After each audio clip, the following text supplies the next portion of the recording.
Ayan na, kamusta kayo dyan? Ohayo gozaimasu, kamusta kayo dyan, mga kababayan natin sa Pilipinas? Alam niyo na, ito na, nagta-tracksuit na naman tayo. Ibig sabihin, balik na naman tayo sa Buljakan. Ayun naman, naka-ready pa yung mga Buljak style natin, guys. Dami natin pag-usapan. Ito unang-una, guys. Unang-una. Okay guys. Gusto ko magpasalamat. Shoutout dyan. This time naman, impressed ako in fairness. Shoutout sa Philippine Airlines. Maraming salamat po for a fantastic flight kanina. Thank you God. Thank you Lord. Fantastic people. Ang bait ng mga stewardess. Ang sarap ng kiwi drink ng Philippine Airlines. The best. Kiwi smoothie nila. The best. The best. And, nakasama pa natin.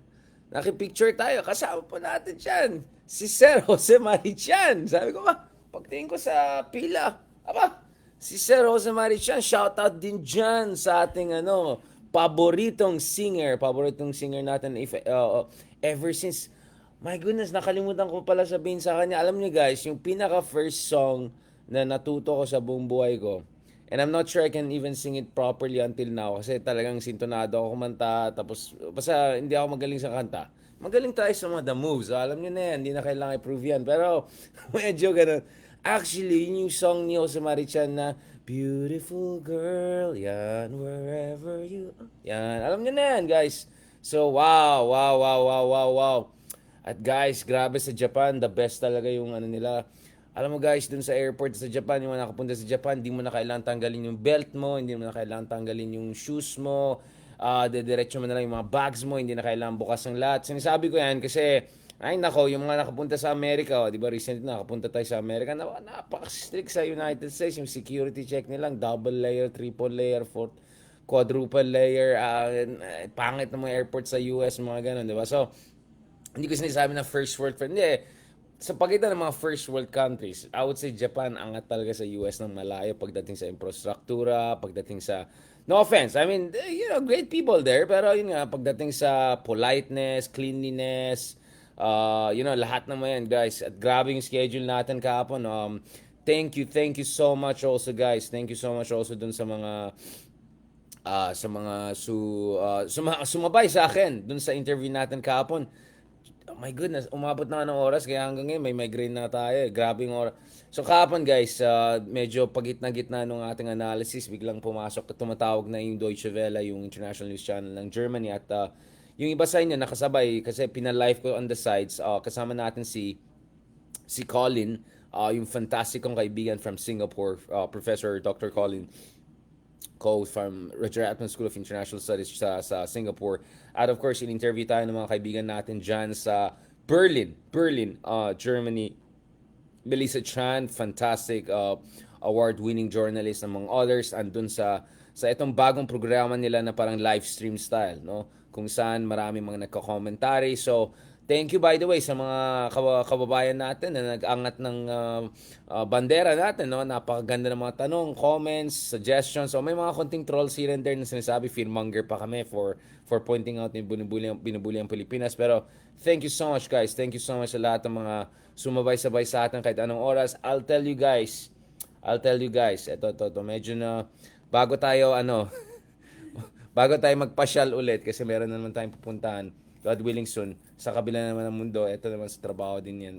Lalo ito sa trabaho kasi alam mo naman, maraming pag-usapan pagdating sa West Philippine Sea. Also doon sa mga kaibigan natin sa Alemania, no? Dadaan din tayo diyan para pag-usapan din hindi lang yung pagbisita ni Pangulong Marcos Jr.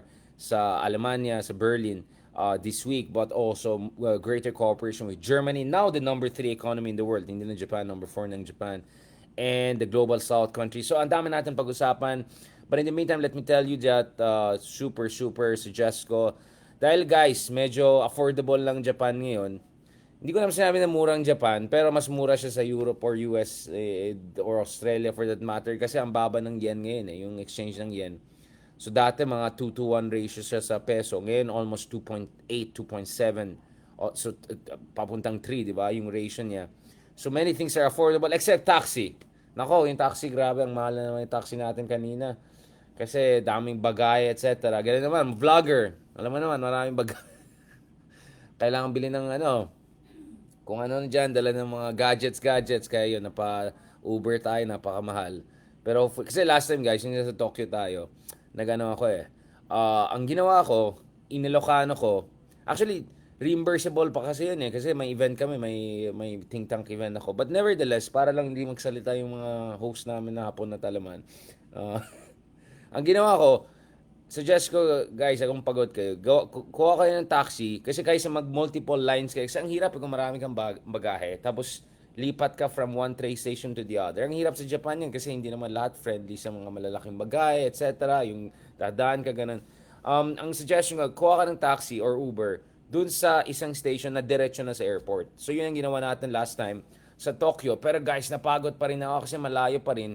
Tapos pagbaba ko dun sa isang line na diretso sa Narita, um, my goodness, sobrang lamig, sobrang nakakapagod, etc. Wala, pagbalita, nakapimple na tayo dito sa ilong. Ngayon, may konting marka pa. So this time, sabi ko, siguraduhin ko, hindi ko na kuriputin masyado. Ayan, nag-Uber tayo kasi baka malate tayo. Yun naman, napakamahal. Ang layo pala nung airport sa Osaka. Guys, di ko alam ganun kalayo. So anyways, yun lang actually yung super mahal sa Japan. Pagdating sa hotel, makahanap ka ng hotel na matino, 2,000 a night, yung mga ganun. Pesos ha, hindi $2,000, 2,000 ano. 2,000, mga ganyan, 2, 3,000 pesos a night lang, mga ganang hotel and all. Kaya kailangan ko na gumawa ng mga vlogs din. Hindi yung mga pakwit na vlogs, but actually yung friendly vlogs and all. Meron din tayong mga experiences guide dun sa train, na siguro kailangan ko rin gumawa ng vlogs dyan kasi bumili tayo ng train, yung pala, binayaran ko lang yung express, hindi ko binayaran, ito yung sa Shinkansen line, no? So, in between cities, kasi Nagoya, Kyoto, Kyoto, Osaka, dati nag-Shinkansen din ako sa ibang, I think, Hiroshima ba yung pununtahan natin. But anyway, nagkamali ako noon. So paglabas ko doon sa exit area, biglang lumapit yung guard sa akin. Napaka ano pa naman yung mga guard, napaka alam mo bully yung mga guard sa Japan na yung mga nasa tren. Ganun din na experience ko sa Germany. Yung nagko-collect ng ticket, marami din mga bully. Alright, yung mga little tyrants type. Parang, excuse me, makan yan, bilhin ko yan, di ba? Bakit? Boba ba tayo? Makanin train yan, bilhin natin yan. Gaganin natin si kanina tumitingin ng tumitingin din ako ng bakanteng lupa diyan sa Japan. Baka naman may suggest tayo na gawin homes. Alam niyo na yan. Guys, so bumili ako, yung pala you have to buy two tickets. Yung basic fare plus yung express fare. Tapos, nagkamali naman ako katulad nung ginawa ko sa Germany dati. Di ko tinignan yung anong cabin. Pumasok ako yung pala sa first class. Pinalis ako. Nandun pala ako sa pinaka baba. So, bumaba ako from cabin number 18 to 1. Diyos ko. By the time na nandun na ako sa kabila, tapos na yung tapos na yung travel. So, probably I have to make some videos on that. Not that pa-cute na travel vlog, but just instructional and helpful and all. So, marami rin tayong mga experiences dyan sa train. Yes, agree ako na yung train sa Japan ay hindi kasing mura ng train sa ibang lugar. So, katulad ng mga sa Denmark nga, Copenhagen, di ba? Nung isang month pumunta tayo. Hindi nga chinecheck nga ticket eh. Parang honesty-based system. At saka much more affordable. Nevertheless, having said that, ang bilis eh. Ang bilis ng mga train nyo. Like, actually, may soft spot ako dyan. Kaya, nakahanap tayo ng nakahanap ako ng train na tuwan-tuwa ako kasi matagal ko hinahanap yung train na ganyan. Yung mga Tito collections. But I'll tell you guys, ang pinakagusto ko sa Japan talaga yung mga cute stuff. Yung mga ganyan, yung mga Shiba, yung mga ganon. At saka yung mga Pikachu, yung mga ganon. So, hindi ko alam talaga bakit yung cute culture talaga ng Japan ibang klase. Kaya kahit tito na tayo, andun talaga tayo sa cute culture. Pero ang gusto ko sa Japan is it's not only yung cute culture, guys, pero yung nagsiswitch sila. So actually I got to do something that I've been hoping to do for quite some time. Siyempre parati tayo sa Tokyo usually for work, etc. Pero this time sabi ko I'll try to talaga make this happen. So naka-arrange tayo ng talagang Bushido, katana, yun, may samurai feeling. Actually, mahirap siya, guys, I thought na madali lang pala mag-cut ng ganun. Talagang may technique siya eh. At hindi naman ka nagyabang, guys, kasi medyo may background, medyo black belt lang naman tayo sa taekwondo, medyo nagba-boxing MMA lang tayo, pero Ibang klase talaga eh. Kasi yung pag-sword mo ng samurai pala, kasi right-handed, di ba? Ang mangyari dyan, gagamitin mo yung lower. Ganon. Hindi ano eh. Kasi instinctively, gagamitin mo yan. Pero ang problema dyan, dapat yung lower, yung stretch mo ganyan sa left. So, iba yung hulog niya kaysa yung slash na normal slash. Ang problema sa normal slash is, medyo sloppy siya.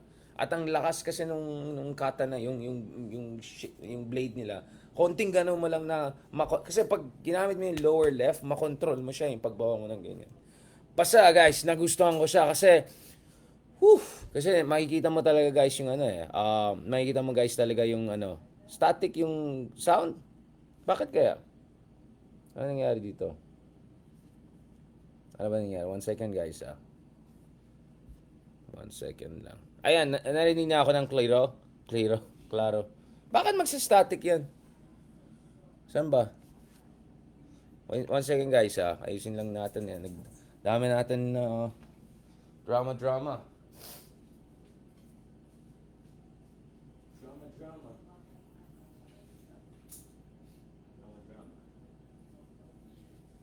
O, try natin to. Try natin to guys. Try natin to.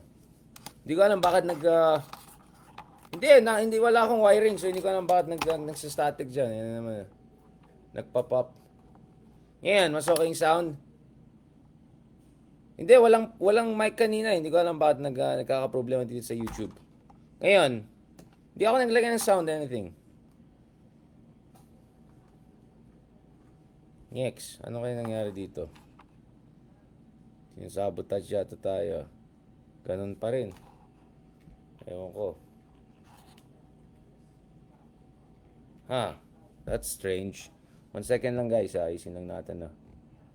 Ayusin lang natin to ah. 1 second. Ayan, mas okay na. Ayan. Pasensya guys ah. Ayan. Hindi, as in wala siyang walang nakadikit sa baba. Ngayon, static pa rin. Ano kaya nangyari dito? Oh, baka may problema nga dito. Sorry guys, ayusin ko lang itong mga sa kabila. Nagreklamo na eh. Popcorn sound. Sinasabotage tayo guys. May mga hindi natuwa sa sinabi natin. Ayan, may mga hindi natuwa. Di, okay naman sa FP. Hindi, pero dito, static pa rin. Ayusin ko guys ha. Hindi, walang nakakonect guys. Ano lang yan. Ayusin ko lang. 1 second. Pasensya na mga ka-YouTubers. Alam mo naman guys, mahal ko kayong lahat. So, gusto ko maayos lahat pag nagano tayo. O, kasi banat-banat yan. Banat-banat yan. Yan.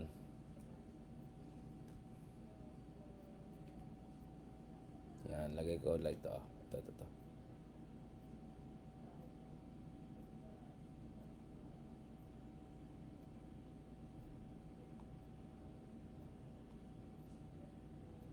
Yan, ulitin natin to ha. Sorry guys ha. Talagang pag uwi lang sa Pilipinas, wala na. Nagte-third world na naman yung ano natin. Hindi, okay na dito.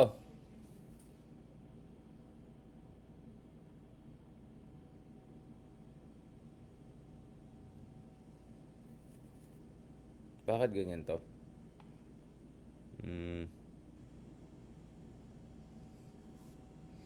Nagche-change ano yata siya ng ano itong YouTube na to.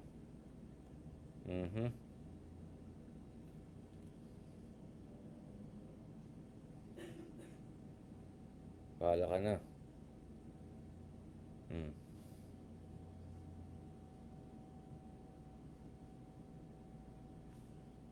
1 second hindi ko alam. Oops, ano nangyari dito sa kabila? Nawala lang tayo ng sandali. Nagka-leche-leche na. Ewan ko dyan.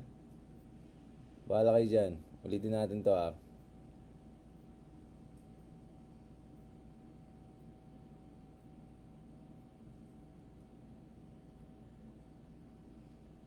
Ayan na naman. Yay.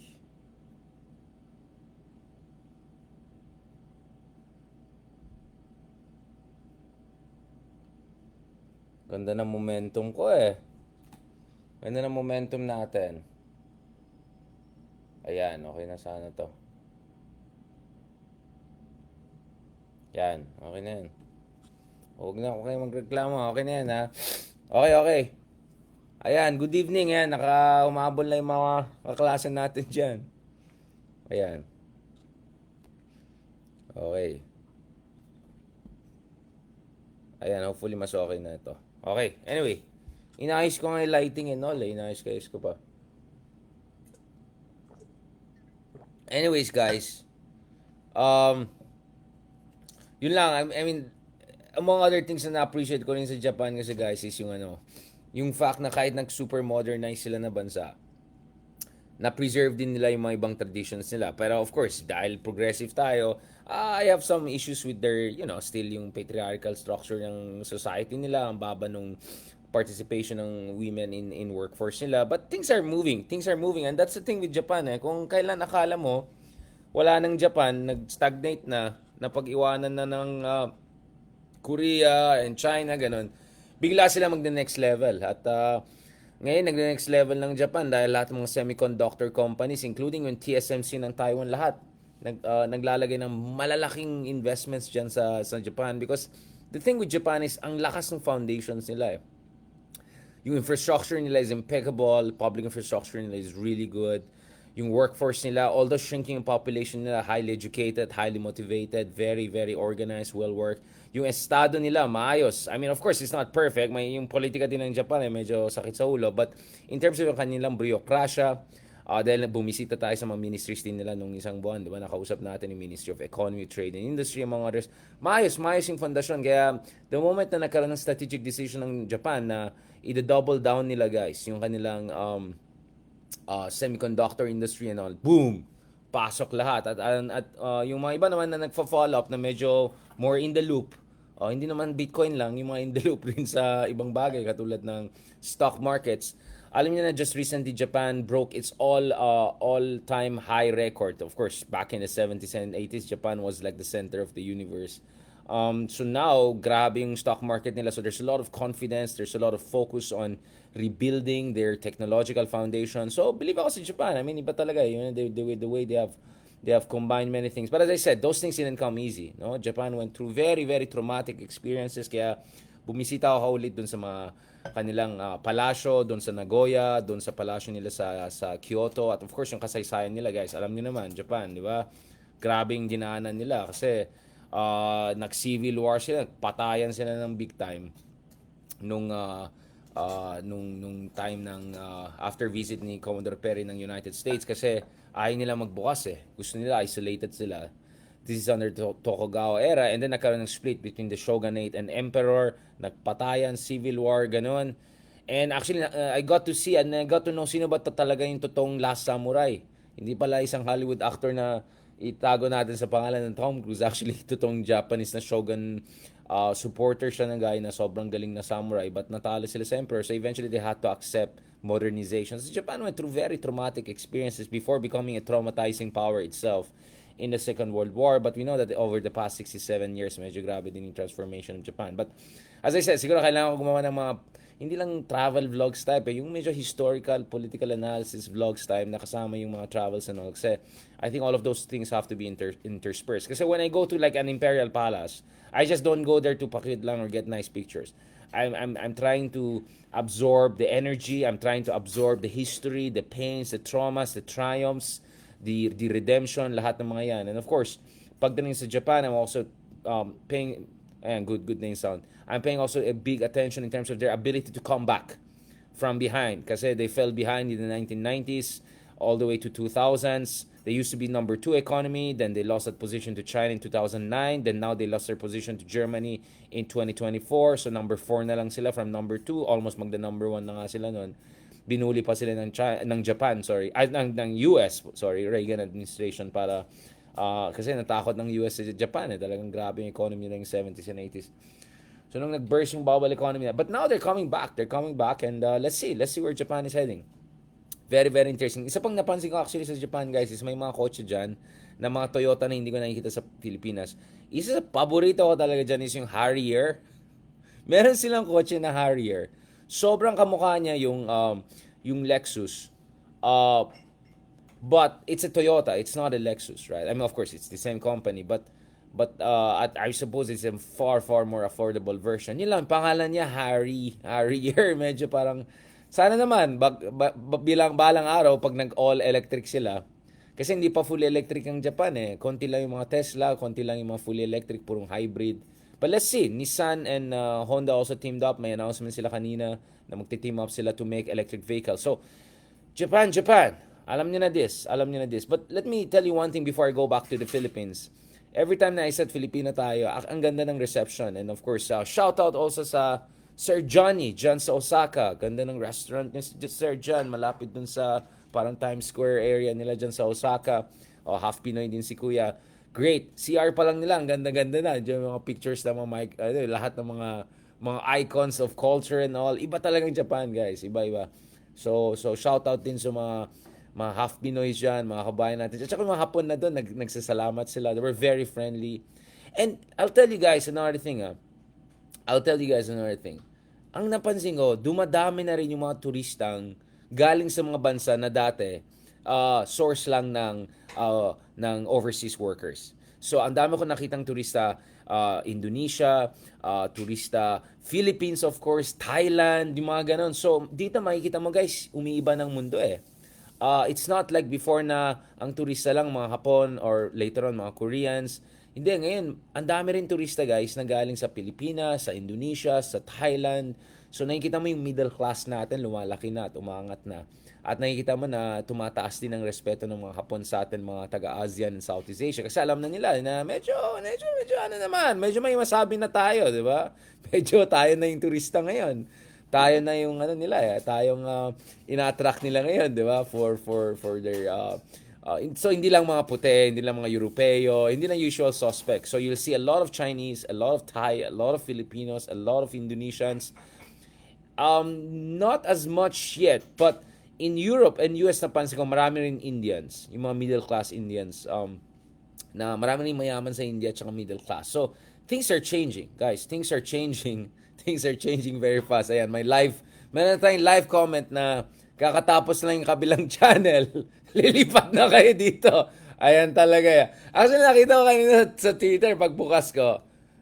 Mukhang si Sir Sunny ang kausap, no? Oo, dun sa kabilang channel. Sige, arrange din natin with si Sir Sunny. Dami din natin mga chismisin dyan. Marami tayong mga ano tayo dyan, mekos natin, politika natin. Okay. Text ko nga si Sir Sunny. Okay, mamaya. Marami tayong pag-usapan. So lipat na kayo. Tapos na yung sa kabilang channel. Dito na kayo dito. Mukhang late na rin nagsimula yung kabilang channels eh. Nag-late na tayo, nagtatapatan na tayo. Okay. Ito, okay. So, as lumilipat na kayo sa channel na ito, tapos yung kabila. Pag-usapan na natin ito, guys. Yan, okay. Si Sir Ivan, boom. Nag-present ka agad. Kakatapos mo lang Sir Ivan yata sa kabilang channel, sabi ni Sir Ivan, arrest na daw tomorrow kay Kibbs, who is excited. Grabe naman kayo, guys. Wag naman ganon. Pagbigyan, the wheels of justice may turn slower than usual, but they may eventually turn, di ba? Mga ganyan. Let's see, guys. So before the end of this week, hopefully magkaroon ng some sort of clarity. Ano bang mangyari dito? Ayan, pumapasok na yung mga estudyante. Sige lang, pasok kayo dyan. Ganun kami sa totoong buhay, ha? Kung maaga ka, wala pa yung mga estudyante, hindi ka ginaganahan. Parang nakakatamad naman mag-lecture, wala pa. Pero sige lang, dahil professional tayo, Japanese work ethic, go lang tayo. Sige, lecture. Yan, lumilipat ng mga estudyante. Habang dumadami yung estudyante, yan, nang-excite na tayo. Okay. Ayan, lipat na kayo. Bilisan nyo. Ito. So, obviously, I was also checking on schedule ni BBM kasi Czech Republic na siya. Nasa Prague na siya ngayon. So, I wanna also check, yes, nagtuturo ako graduate school lang ngayon. Kasi, to be honest, guys, undergraduate teaching is fantastic and all of that. At the same time, I'm overstretched with commitments and all. So, graduate school kasi, mas na-appreciate ko in a sense na pasok siya dun sa, yung commitment levels ko. At saka minsan, yung mga estudyante sa graduate school, ganda kasi professionals na rin sila, marami silang alam. Ikaw pa yung estudyante nila minsan, di ba? When you talk about government issues, policy issues. So yeah, Medyo graduates ko lang tinuturo kong yan. Anyway, yeah, ganun college days, di ba? Salita lang konti yung teacher, konti sulat-sulat sa board. Habang pumapasok ng mga estudyante, hintayin niyan dumadami yung mga estudyante. Ayan. And then boom, let's go. Pasensya na dun sa mga on-time na estudyante. Of course, kayo naman, mataas na yung grade nyo eh. Pagbigyan nyo naman yung rest of the class. Yeah, yun din ang challenge na how do you make sure you're also fair dun sa mga parating, andun na mas maaga pa sa teacher, nandun na kaagad, di ba? Oh, di ba? Alam nyo na this. Anong alam nyo na this? Okay. Anong school? UP lang naman tayo. UP. Okay. Ito. So, I was checking on BBM. Kamustang, niya, hanash niya. Ano mga ginagawa niya. At of course, katulad ng sinabi natin kanina, kahapon hanggang 12 midnight, meron tayong interview sa Deutsche Welle sa Germany. So, we were talking to folks back in Germany. As you know, President Marcos Jr. has made an announcement dito, ukol dito sa issue ng ICC in the context of the German Chancellor Scholz raising the ICC issue, right? As you know, of course, Germany sees itself as an international it sees itself as well. It doesn't see itself. It is a kind of a leader in the European Union, but it sees also itself as a champion of human rights and international justice, international humanitarian law and justice. So there was a conversation between Scholz, the German chancellor, and President Marcos Jr. on the ICC issue. Well, we don't know exactly what was said behind the scenes. I'll try to marites that myself. Tanong din tayo sa Berlin, tanong din tayo mga contacts natin. But what I appreciated, guys, dun sa conversation ni German Chancellor Scholz and Marcos was the fact that President Marcos made it very clear pagdating sa laban sa pinagbawal ng droga, hindi pwede yung lang, bara-bara. Hindi pwede yung, well, he put it nice, BBM being, again, conflict of, he said, hindi pwede purong enforcement lang. Meaning yung marahas na paraan. Diba? Dapat, and he said, dapat more focus doon sa preventive and rehabilitory measures. So that's good. That's good. Dapat ganun na approach. So at least there's some openness to cooperation with their European partners, democracies, fellow democracies. Now, when it comes to dealing with the problem of drugs and criminality, hindi pwede banat-banat. Hindi pwede bara-bara. At dapat more public health policy ang approach mo. So in that sense, BBM is essentially saying what Lenny and many in the opposition have been saying for quite some time now. You have to treat the drug problem as a public health crisis. It is a crisis, but the approach is very important, right? The approach is very important.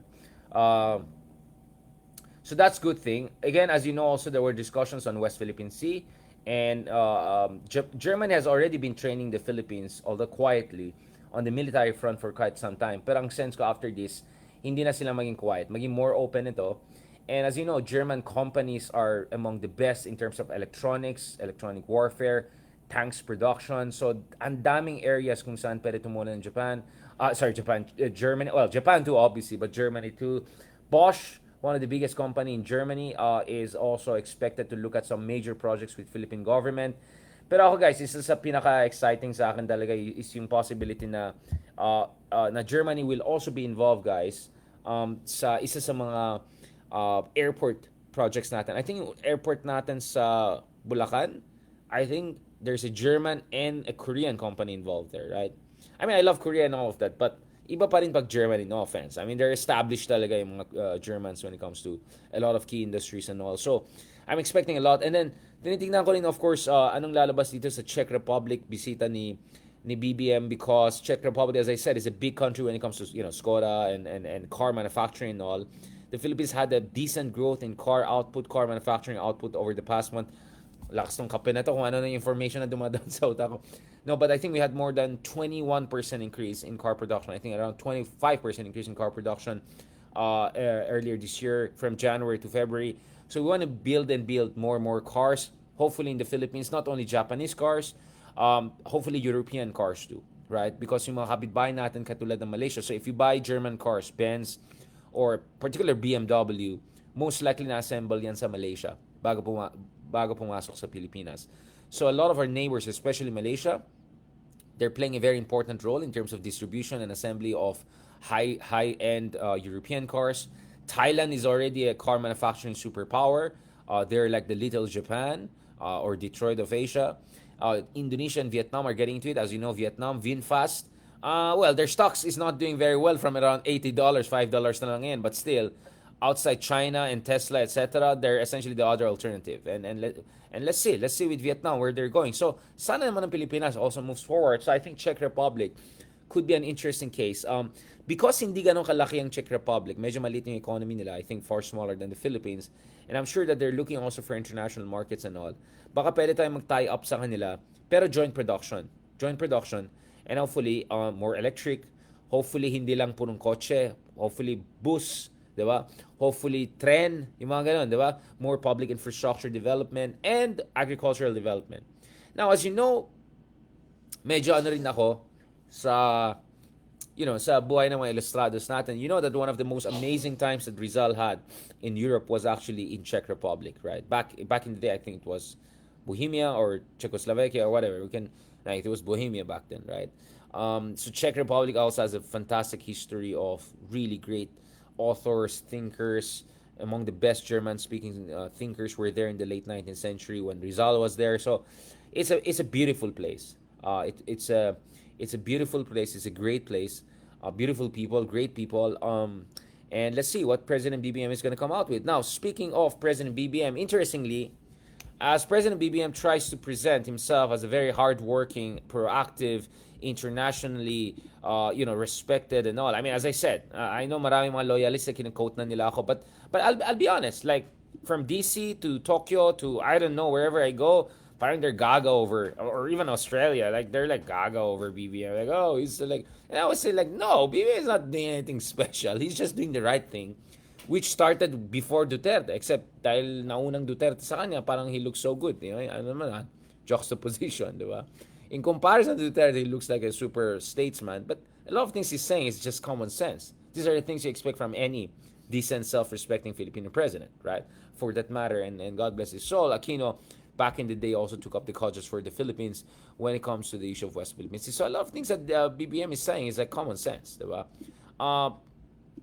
Now, Digong being Digong, ayan naman, pumanat na naman yata si Duterte kanina. Medyo may ban. I mean, you see what this guy is doing, right? Grabe talaga si Duterte, diba? Like, like every other week, parang binubuli-buli lang niya, diba? Pasyal ng pasyal. Oh, yan ang sinabi ni Digong. Alright? Pasyal ng pasyal. Grabe na. Imagine guys, yung naging presidente ka, tapos ginaganyan-ganyan ka lang yung ex-president.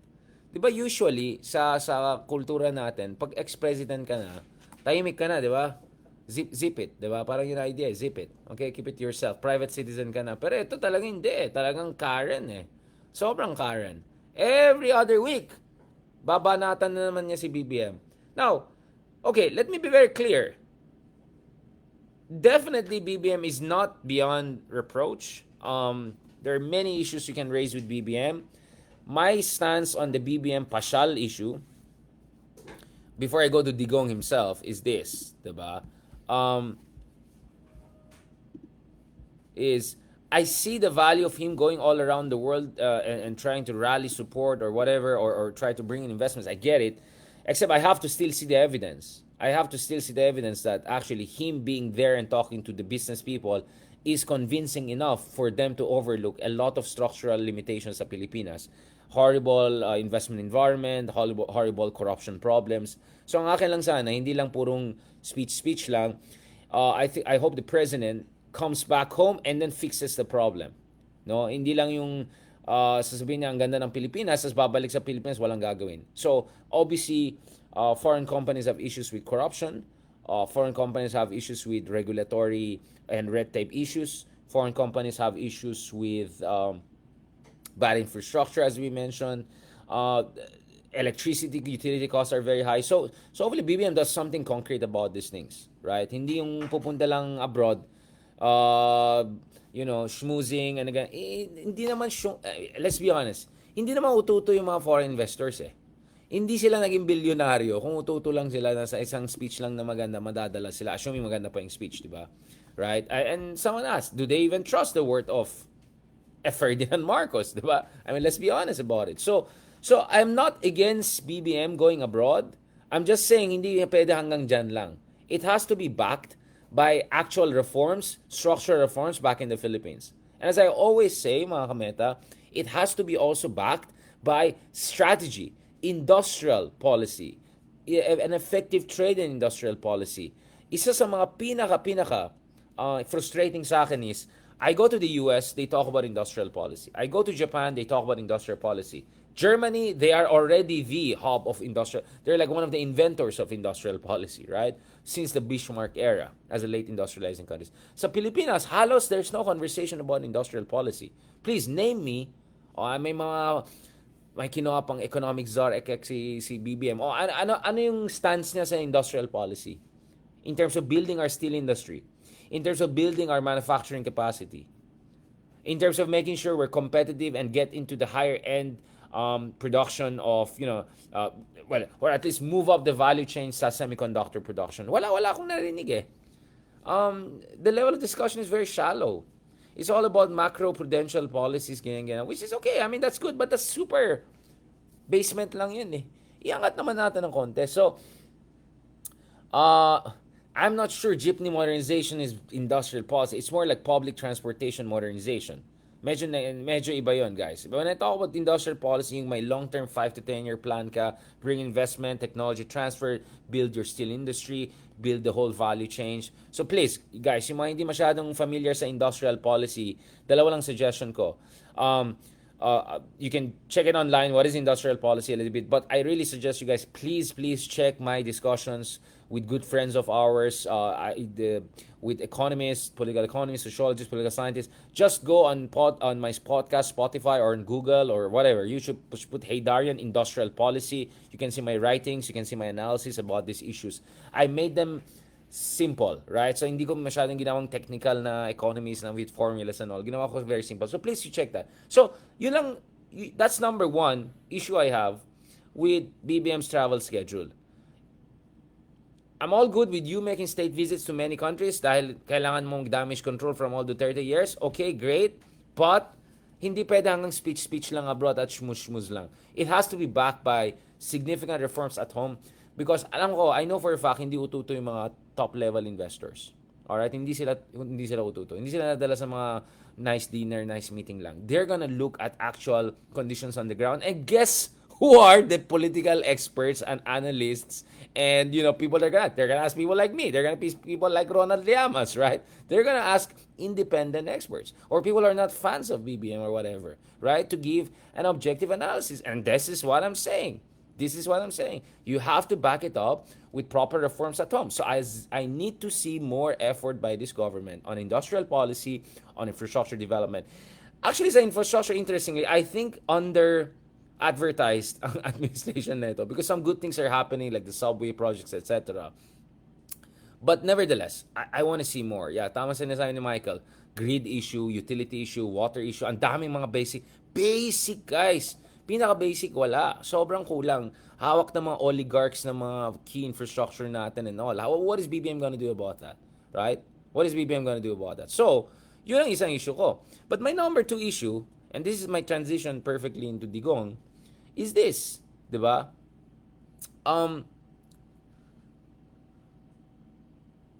In a nutshell, in a normal political setup, okay lang na travel isang presidente to a certain degree if it really is bringing in investments and improving our relations with other countries or expanding our strategic ties with other countries. Gets ko yan. But we're not in a normal situation, guys.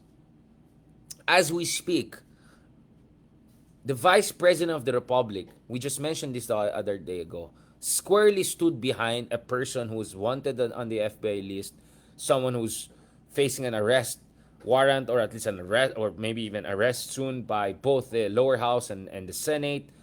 Someone who the DOJ is investigating for all sorts of very serious crimes. And this person happens to be very, very close also to the ex-president, Now, speaking of the ex-president, you have an ex-president who's directly challenging the legitimacy and the authority of his successor.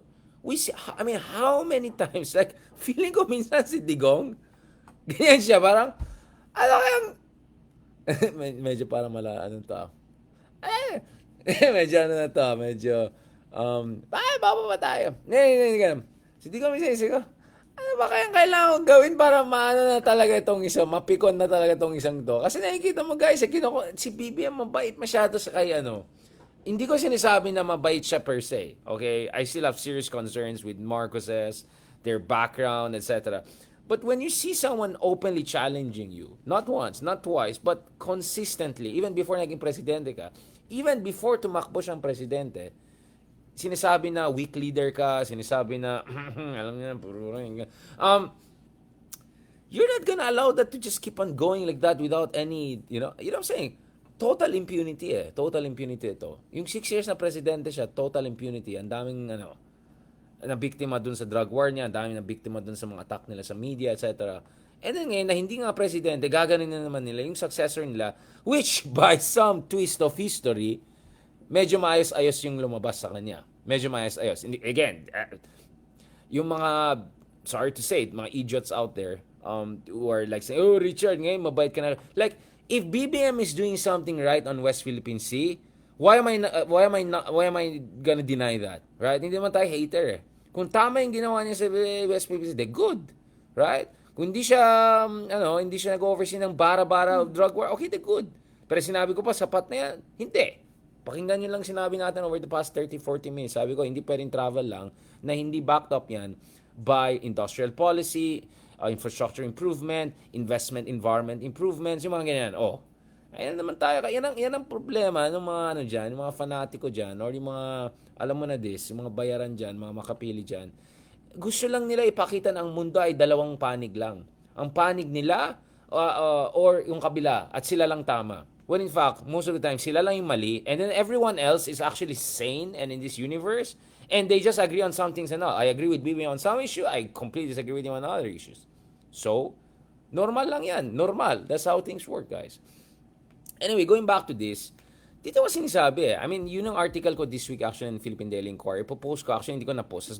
Dami natin ginagawa. Nagkakatana tayo, nag-Pikachu tayo, hindi ko nagawa, hindi ko na-post yan, guys. But let me share. Kasi for me, diba? For me, there has to be consequences when you're challenging the authority of the state so directly. When you're, by some sane people's legal interpretation, inciting rebellion, right? And then there's no consequences, what are you gonna expect? So ito sinabi ni Digong kanina, ayan na naman. Okay, tak-tak niya na papasyal-pasyal lang daw yung isa. But let's talk about this. Kasi speaking of pasyal, I'll tell you one thing. One thing that BBM is not doing, guys, is hindi siya natutulog sa mga ASEAN meetings. Hindi siya yung late parate sa mga ASEAN meetings. Hindi siya yung pupunta sa mga ASEAN meetings, international meetings at nagkakalat. Yun, for sure. In fairness, maayos yung mga speeches niya, maayos yung interventions niya. Hindi siya natutulog, he's attentive. Mukhang nag-exercise naman siya, he looks fit and good. Ayan na naman tayo. So, I don't know, guys. I don't know. Let's look at these things. Okay. Before tayo babalik kay Cubal, I'm just trying to find itong Digong na to. Saan yung sinasabi Digong pasyal. I just want to bring up the exact quote, guys. Bago natin ilabas. Ito. I mean, why do they allow this guy to just get away with this? I mean, he got away with so many things in that 6 years in office. Tapos ganun na naman siya ngayon. Aba, si Madam Garin pa yung to the defense niya, ha? Talaga na. Kaya sasabihin na naman nila, Sasabihin na naman nila. Ay, nako, ayoko magsalita.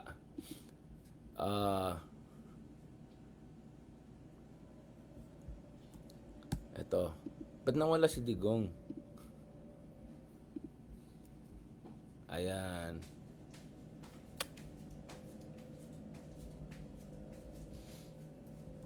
Okay, ito. At a rally against charter change. Okay. Ito naman, di ba, si Digong nagdrama-drama. Ito yung latest na sabi niya, pasyal-pasyal lang naman ito. At in-imply ni BBM is, sorry, ni Digong is BBM is trying to actually change the constitution para mapatagal yung kanyang termino sa office. Well, may nagsabi na dahil hindi lang nagawa ni Digong yan dati nung panahon niya, dahil palpak siya, dahil hindi siya competent, ngayon naiinis siya kay BBM. Again, having said that, actually, I'm against mumbo jumbo, PI, charter change also. I am for constitutional amendments and all under certain conditions, even open to parliamentary, but under very strict conditions and scrutiny. But having said that, that doesn't mean I'm in the camp of Digong. Anyway, Schedule ko, saan yung pasyal? napikon na si BBM mo. Sabi na ito. Here's my schedule for... Ito.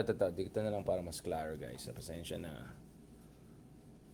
Ito pa na set up yung isa. I mean, that's the thing si Digong eh. I mean, you see what Digong is doing, guys, right? I mean, ang ginagawa niya is pitik-pitikin niya, so he'll use a substantive issue, and then pitik-piting niya, i-ridicule niya, imamak niya yung kalaban niya. Ganun ang ginagawa ni Digong ever since eh. Di ba? Schedule ko, saan yung pasyal? Here's my schedule for today. Where's the, paseo? We don't make pasyal. Even in the places that I know or I've spent a lot of time with, hindi... Wait lang. Ang sabi na, we don't make pasyal. Talagang medyo konyotic din ang natin dyan Mas konyo pa sa akin, we don't make pasyal in our lugar. Here's my schedule for today. Ayan, pakita ng schedule, nag-flex na. Paseo. We don't make pasyal. Even in the places that I know or I've spent a lot of time with, hindi ko napupuntahan yung mga dati kong pinupuntahan because we're here to do this. We don't make pasyal Hindi naman dineretsong sinagot ni Pangulo Marcos ang sinabi ni Ay, wait. Schedule ko, saan yung pasyal? Tas ito. administrasyon ng charter change. Happy birthday. Many Aba, happy malapit returns. pa lang birthday ni Members Digong, Para sa akin, hindi naman madali, pero nahihiwalay ko yung trabaho at saka yung... Personalan. Okay. So BBM, inamin niya, hindi madali, pero try ko na essentially to keep professional. I think that's what he meant to say. Pero may sinabi siyang funny actually kanina. May isa siyang sinabi na funny na nahulog yung Pikachu ko. May isa siyang sinabi na funny na yung mga ibang lugar dyan, napuntahan ko na dati and all, pero hindi ko na pinupuntahan ngayon. So medyo nadulas siya na nagta-travel siya dati dyan. So I don't know. Balikan na lang natin yan next time. Okay. Natanggal ito. Okay, ayusin ko. Okay, wait. Gulan dito. Ito guys, napatagal tayo dahil sa technical issues. Speaking of Duterte, again, so, yung issue natin nung isang araw, nung nagsalita yung vice-presidente natin na officer in charge, di ba? In-invoke niya yung press freedom, in-invoke niya yung hindi lang press freedom, invoke pa niya yung due process, justice. Tapos, my goodness, she even wanted to, bring in the religious discussion into it para lang to shut down any criticism of Kiboloy. And as I said, I have some serious issues with that kind of argumentation, di ba? Unless sigurado ka talaga holy itong tao na to, di ba? But anyway, and then of course we discussed about false prophets and all. But, so if the other day parang may complete lack of self-consciousness or self-awareness ang dyan to discuss due process and justice and discuss like press freedom, considering what happened to press freedom nung panahon ni Digong, na ikaw alam ko yan for a fact because I will just say something slightly na hindi positive. Forget about negative kay Digong. Grabing trolling na gagawin sa'yo. Yung mga bayaran na vloggers, bayaran na mga walang yang dyan. And all sorts of intimidation that happened. And of course, even worse in the case of some of our colleagues, Rappler, my goodness, yung mga lahat ng mga fake cases laban sa kanila. Na nakikita naman natin na wala talagang basihan. Yung ginawa nila kay Leila de Lima. But Leila's of course a senator. But you could see the whole climate. And then what they did, of course, to ABS-CBN, right? The biggest media conglomerate in the country. Then the ABS-CBN is not the same anymore after that incident, diba? Totally totally iba na. Diba? Totally iba na. So, in that world, in that condition, diba? Uy, maayos ko pala to. Wait lang guys, naayos ko to si Pikachu. Na, na-conscious ako, nahulog kasi dito. Okay, lagay ko dito. Okay. Ito guys, it's quite rich for Digong to now talk about the issue of Pasyal when, guys, remember, nung time na siya yung presidente, gaano ka-traveling man siya, except, yun nga, kung hindi nangyari yung pandemic, my goodness, baka mag-100 travels na yan throughout his time. Kasi, from what I remember, in the pre-pandemic era, naka 40 international visits pa siya or something along those lines. And importantly, 3 times yung expenses niya sa travel expenses niya dun sa mga predecessors niya. Ito, lalabas natin yan para maalala nyo. Ito. Duterte's foreign trips cost 3 times more than his predecessors. Now, of course, just to be fair, ang akin lang, dapat i-mention dito na dapat kasi ang calculation dyan is hindi yung total. Per visit. Dapat, kunyari, per visit, 10 million, 100 million, ganun. But the thing is, even if gagawin mo siyang per visit, ang laki pa rin yung delegations ng BBM. Ni BBM, sorry, ni Digong. Well, malaki din yung delegations ni BBM. I'm not defending that. I'm talking about delegations ni Digong. I'm just saying, bago ka mag-criticize kay BBM, siguraduhin mo meron kang matinong track record, di ba? O to speak of, di ba? Bago ka magmaganda dyan. Now, speaking of that, 3 times more. So, this is, guys, this article is June 2017. So, doon pa lang, obvious na yan, di ba? Naalala mo guys, yung mga junket na issues nung time na yan, di ba? Yung mga junket issues na yan. Na ang laki-laki yung mga delegations ni Digong. So, the government spent at least 386 million pesos on foreign trips during Duterte's first year in power. First year pa lang niya, magpo-400 million pesos nang ginastos niya. In one trip, yung expenses niya was almost $636,000 a day. A day. Right? Million a day. Diba? Dollar to, by the way, guys. Napaka-extravagant. Napaka-extravagant itong si Digong na yan nung nagta-travel sila dito. The report is here. Diba? Ito yung mga documents na they were obtained by media through the Freedom of Information System showed the government spent 386.2 million pesos or almost $8 million on Duterte's foreign trips, excluding the cost of his last 4 trips to Cambodia, Hong Kong, China, and Russia. Twice siya bumisita sa Russia as if may nakuha tayo sa Russia. My goodness. Anong ulit na Wait. Twice siya nag-Russia. Ano nakuha natin ulit sa Russia? Did we get gas or oil from them? No. Any significant amount? No. Did we get any high-tech, valuable military equipment from them? No. Right? Any? And actually, buti nga wala eh. Kasi kitang-kita natin, walang kwenta pala yung mga Russian armaments na Soviet style laban dun sa mga NATO grade na ginamit ng Ukraine, di ba? Wasak sila dun. No much talaga sila dun. So, I just find that rich, di ba? I just find that very rich. Na, if you look at Duterte, nakailan bisita siya nung time na, di ba? At ito pa yung funny guys. Si Coco Pimentel, nandyan pa rin. He tried to justify it to say na itong mga travels ni Digong ay justified. Hindi naman junket yan kasi daw may good returns. Good returns. Ito yung sinabi ni Coco Pimentel noong 2017. You have to remember what these people are saying para hold them account. Ano yung good returns? Ilan pong na-invest ng China sa Pilipinas nung panahon ni Digong? Ilan pong big infrastructure projects na pumasok sa Pilipinas panahon ni Digong? Nasaan na? So yun yung mga, kaya nga sabi ko, wala akong problema kung mag-travel ka, but you justify it. You justify it by making sure there's a return. Yung kay Digong, junket na nga, laki-laki ng delegation, laki ng gastos. Wala naman talagang So, that's what I'm saying. And unlike Duterte, BBM is actually going to very strategic countries. Did Digong ever go to Germany? Did he go to our US treaty ally? No. He didn't go to any of those countries. Tapos ilang beses siya nag-Russia. Anong nakuha niya sa Russia? Twice siya nag-Russia. Anong nakuha niya sa Russia? Right? So, yun yung sinasabi ko dito eh. Tapos, to make it even more interesting, si Duterte sa ASEAN meetings, late siya, natutulog. Chismis nga, hindi nga chismis, actually. Eto, BBC guys, BBC News. Yung mga major vloggers.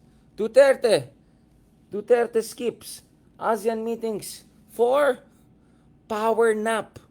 Power nap. Power naps. Guys, grabe naman. I mean, for someone na ganyan ang track record, na BBC level ka na, hindi pa yata na-interview yung isang major vlogger sa BBC, no? Bilang, pag in-interview mo yan, bilang propagandist or ano. Ito guys, na international, natutulog lang siya. You know, this is BBC. Philippine President Rodrigo Duterte missed several meetings at the regional summit because he was taking, quote, power naps. Ayon sa kanyang spokesman. Hindi yata si Harry yan. Sabi naman niya, nung tinanong siya, naalala niya sinabi niya, what's wrong with my nap? Siya pang galit. Siya pa yung may reklamo. 'Di ba? Siya pang galit. O bakit? Anong problema kung natutulog ako? Di wag ka na pumunta. Kung matutulog ka lang, ba't ka pumunta doon? So yun ang sinasabi nga, total lack of self-awareness. Or, well, there's a better way of putting it, but I'll just be nice and not say it. Ito guys, Duterte skip 6 out of 11 ASEAN events. 6 out of 11 ASEAN events, he skipped it. So, pumunta ka sa isang event, you're gonna miss lampas sa kalahatan ng total events. Pumunta ka pa doon. Di bakit ka pa gumastos doon? O bakit ka pumunta? Nagsayang ka ng pera, nagsayang ka ng oras, nagsayang ka ng lugar.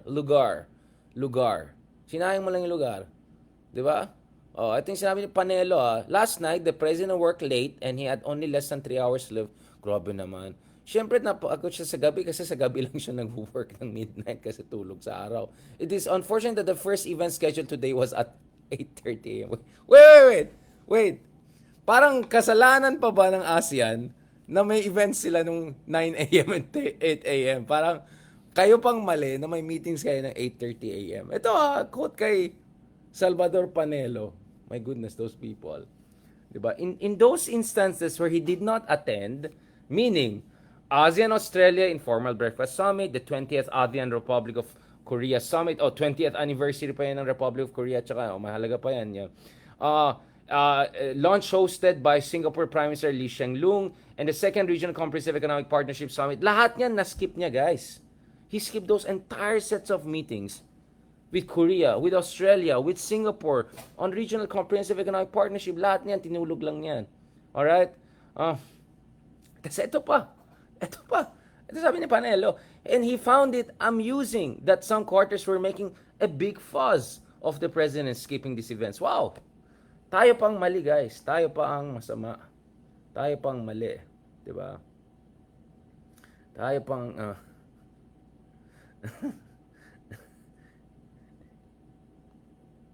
Wait lang, nagre-respond lang ako dito sa some news channels sa Europe.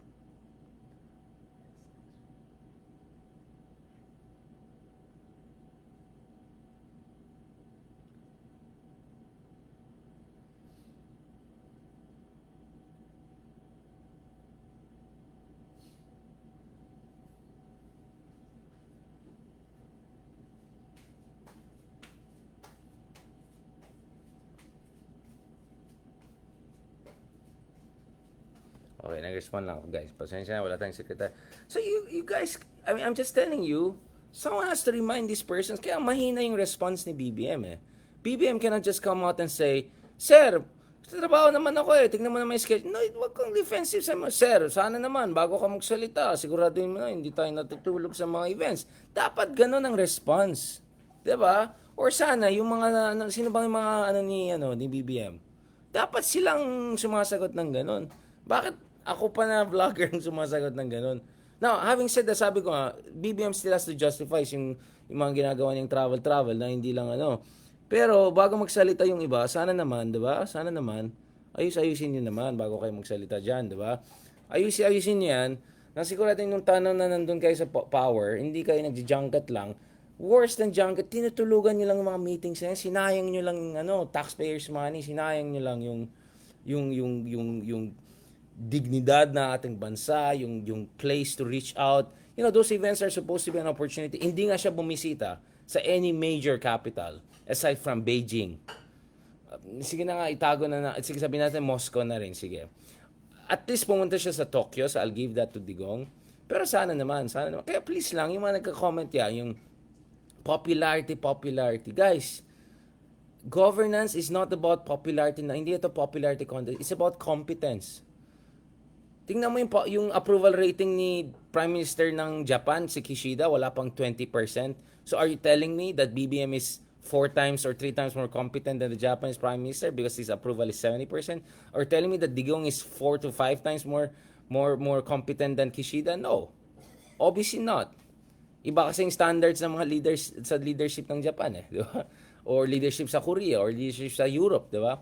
So, yun lang sinasabi ko mga kameta. Yun lang sinasabi ko sa mga. Kaya ang problema ko ang problema ko dito is I don't think yung style ng etong presidente natin na just to say now, oh, I'm doing my part, I don't think that's enough. There has to be a response and there has to be consequences when you're directly questioning and challenging the whole credibility of and the authority of the state, and by some, as I said, surprise, you're attacking actually some good policies of the current president. Alright, on that note, medyo maglalobat na itong laptop natin and all of that. I hope guys na-appreciate niyo itong discussion natin. Bukas, mag-update tayo dito sa event, sa issue ni Kibuloy. Tignan natin kung ano mangyari dito sa arrest warrant na yan. But as I said, if you are in the Senate leadership, if you are in the government leadership and mga others, probably you're gonna wait na lang for BBM to come back because this will be a big issue. This will be a big issue. So let's wait for that. All right? Thank you very much mga kameta. Kasama natin on TikTok, kasama natin on YouTube, kasama natin on Facebook. Please continue to support that, and yes, maghanap tayo ng oras to put things together hopefully and to make sure na meron din tayong mga non-political content mga dyan on the sides while ayusin ko pa yung mga lectures ko pa yung mga graduates ko natin ituro natin. Thank you very much guys. God bless and talk to you soon.